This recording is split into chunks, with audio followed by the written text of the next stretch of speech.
সবাইকে স্বাগত জানাচ্ছি গ্লোবাল ভিউজে। আপনাদের সাথে আছি আমি সুস্মিতা দাস। আজ জানাবো আন্তর্জাতিক গণমাধ্যমে আলোচিত সংবাদ ও বিশ্লেষণ। গাজা যুদ্ধের ৩১০তম দিনে ইসরায়েলি বাহিনীর বিরুদ্ধে সিরিজ অভিযান পরিচালনা করেছেন ফিলিস্তিনি যোদ্ধারা। হামাসের আল কাসাম ব্রিগেডস জানিয়েছে রোববার তারা রাফায় দখলদারদের বিরুদ্ধে প্রচণ্ড লড়াইয়ে অবতীর্ণ হন। সেখানে বেশ কিছু বড় হামলা পরিচালনা করেছেন তাদের যোদ্ধারা। উপত্যকার সর্বদক্ষিণের এই শহরে তাদের হাতে কয়েকজন ইসরায়েলি সেনা নিহত এবং আহত হন।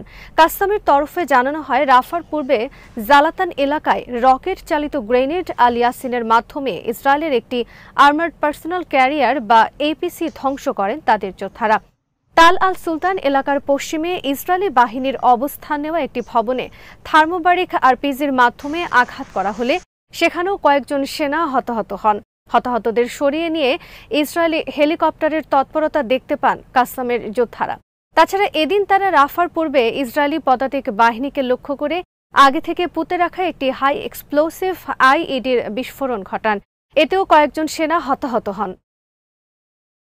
গাজায় যুদ্ধরত popular front for the liberation of Palestine বা পিএফএলপির আবু আলী মুস্তফা ব্রিগেডস বলেছে, ফ্রন্টলাইন থেকে ফিরে এসে তাদের যোদ্ধারা জানিয়েছেন রাফার পশ্চিমে ইসরায়েলি কমান্ড অ্যান্ড কন্ট্রোল সেন্টারে মর্টার হামলা চালিয়েছেন তারা। তাদের খান ইউনিস ব্যাটালিয়নের অধীনে লড়াইরত যোদ্ধারা নিশ্চিত করেন আল সুয়েইদা গ্রামে তাদের হামলায় নিহত এবং আহত সেনাদের সরাতে কয়েকটি ইসরায়েলি হেলিকপ্টার ব্যস্ত ছিল। রোববার তাল আল সুলতানে ইসরায়েলি বাহিনীর বিরুদ্ধে মর্টার হামলা চালায় Democratic front for the liberation of Palestine বা ডিএফএলপি। তাছাড়া ইসলামিক জিহাদের সামরিক শাখা আল কুদসের স্নাইপাররা খান ইউনিসের আল জান্নাহ এলাকায় ঘোল রাইফেল ব্যবহার করে এক ইসরায়েলি সেনাকে নির্মূল করেন। কুদসের মর্টার ইউনিট এদিন খান ইউনিসের উত্তর পূর্বে দখলদার বাহিনীর উপর কয়েকবার হামলা চালায়। আল জান্নাহ এবং আবু হাদাফ এলাকায় ইসরায়েলি সাজোয়াজান এবং পদাতিক ইউনিটের উপর ৩বার মর্টার হামলা চালানো হয়। সেখানে ইসরায়েলের একটি কমান্ড অ্যান্ড কন্ট্রোল সেন্টারেও কয়েকবার রকেট হামলা চালান আল কুদসের যোদ্ধারা।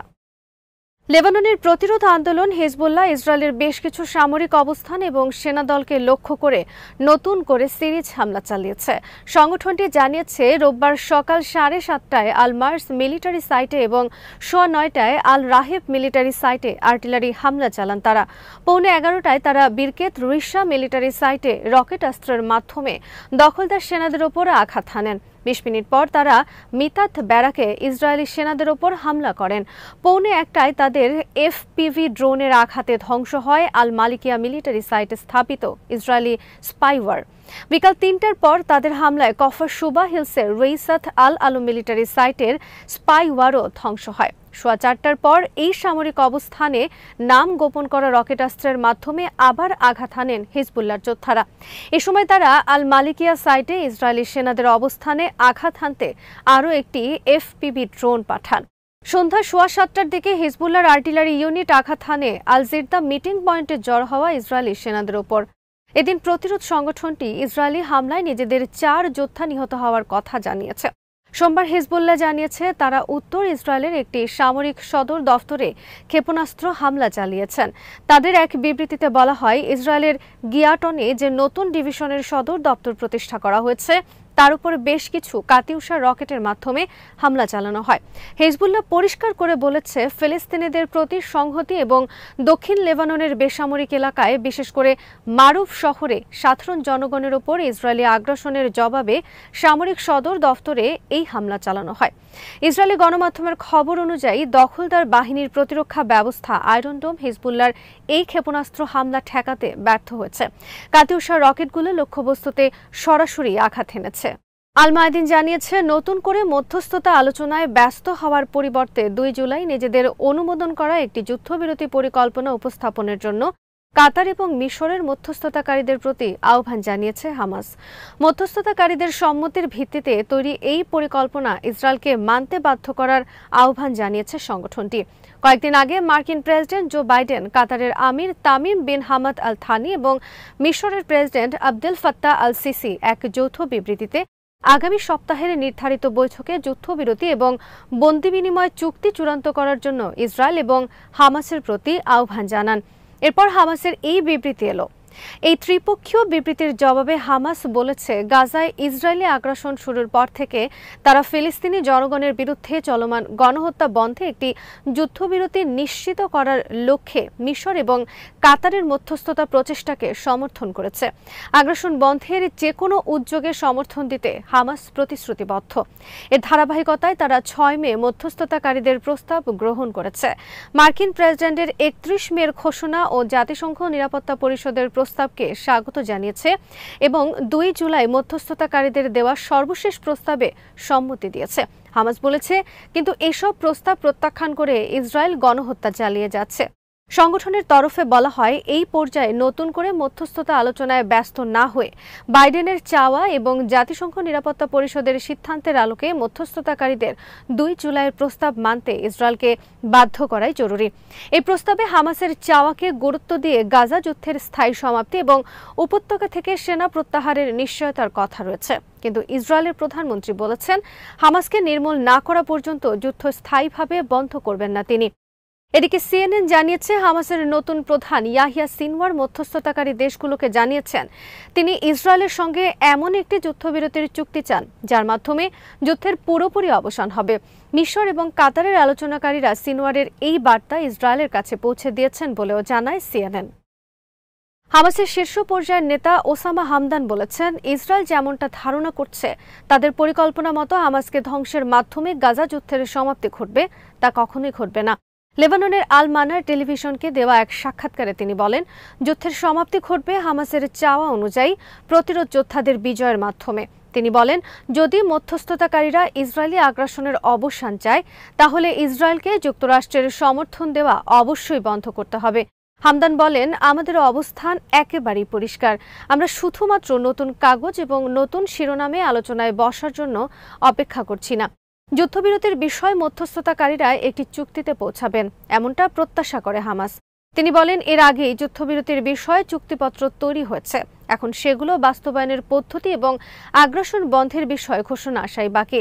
মধ্যস্থতাকারীদের এই বিষয়গুলোর দিকে নজর দেওয়া দরকার, যাতে যুদ্ধ বন্ধের পরপরই ইসরায়েলি সেনা প্রত্যাহার করা হয়, গাজায় পুরোদমে ত্রাণ সহযোগিতা পাঠানো এবং উপত্যকার পুনর্গঠন কাজ শুরু হয়।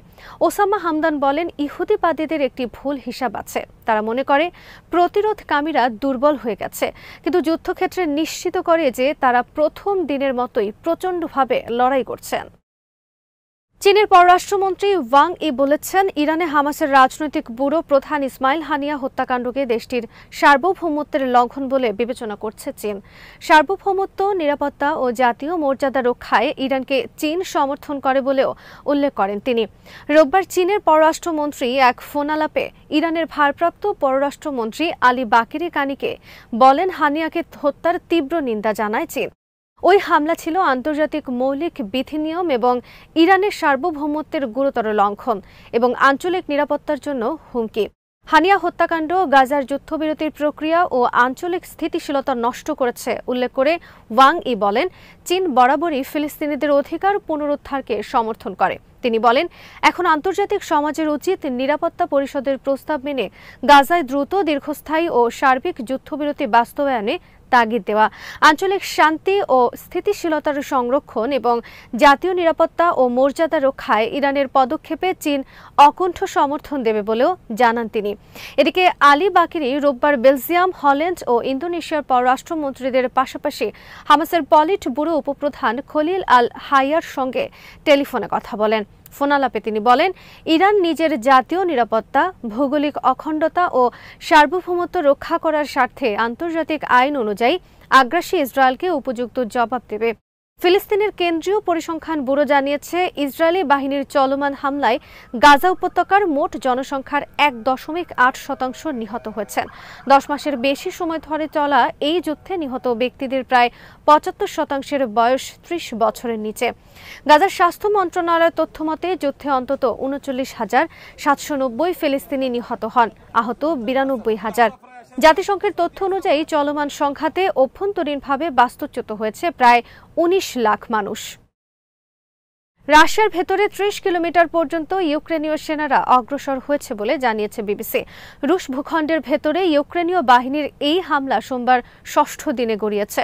২০২২ সালে মস্কো ইউক্রেনে পূর্ণ মাত্রার অভিযান শুরুর পর রাশিয়ার এতটা ভেতরে আর কখনো যেতে পারেনি ইউক্রেনীয় বাহিনী। এদিকে রুশ সংবাদ মাধ্যম তাস জানিয়েছে তোলপিনো, জুরাভলি ও ওপশি কোলোদেস গ্রাম হয়ে ইউক্রেনীয় বাহিনীর আরও অভ্যন্তরে ঢুকে পড়ার চেষ্টা প্রতিহত করেছেন রুশ সেনারা। বিভিন্ন সংবাদ মাধ্যম জানিয়েছে প্রায় ৫,০০০ লোকের শহর সোদজাতে রুশ সেনাদের সঙ্গে ইউক্রেনীয় বাহিনীর তীব্র লড়াই চলছে। কুরস্কের সীমান্তবর্তী সুমি অঞ্চলে সাজোয়াজান ও ট্যাঙ্ক নিয়ে রাশিয়ার দিকে অগ্রসর হতে দেখা গেছে ইউক্রেনের সেনাদের। রুশ পররাষ্ট্র মন্ত্রণালয়ের মুখপাত্র মারিয়া জাকারোভা রাশিয়ার শান্তিপূর্ণ জনগণকে ভয় দেখানোর জন্য কিয়েভকে অভিযুক্ত করেছেন। আকস্মিক হামলায় অপ্রস্তুত রাশিয়া তোলপিনো ও ওপশি কোলোদেস গ্রামের কাছে বিপুল সংখ্যক সেনা মোতায়েন করেছে। গ্রাম দুটি সীমান্ত থেকে প্রায় ২৫ থেকে ৩০ কিলোমিটার দূরে অবস্থিত। তাসের খবর অনুযায়ী রাশিয়া এরই মধ্যে সীমান্ত এলাকা থেকে ৭৬,০০০-এর বেশি মানুষকে সরিয়ে নিয়েছে। পরিস্থিতি বিবেচনায় ইউক্রেনের ৩ সীমান্ত এলাকায় কঠোর নিরাপত্তা ব্যবস্থা নিয়েছে রাশিয়া। এদিকে মস্কোর ঘনিষ্ঠ মিত্র বেলারুশও ইউক্রেন সীমান্তে আরও সেনা মোতায়েন করেছে। ইউক্রেনের সংবাদ মাধ্যমগুলো বলছে কুরস্ক অঞ্চলের বেশ কিছু বসতি দখল করেছেন ইউক্রেনের সেনারা। এছাড়া রাশিয়ার ৩ কিলোমিটার ভেতরে অবস্থিত গুয়েভো গ্রামের একটি প্রশাসনিক ভবন থেকে রাশিয়ার পতাকা অপসারণ করেছেন তারা। আজ এখানেই শেষ করছি। সবাই ভালো থাকুন, সুস্থ থাকুন আর দেখতে থাকুন বিডি ভিউজ। চ্যানেলটি ভালো লাগলে সাবস্ক্রাইব করুন, সংযুক্ত থাকুন আমাদের ফেসবুক পেজে।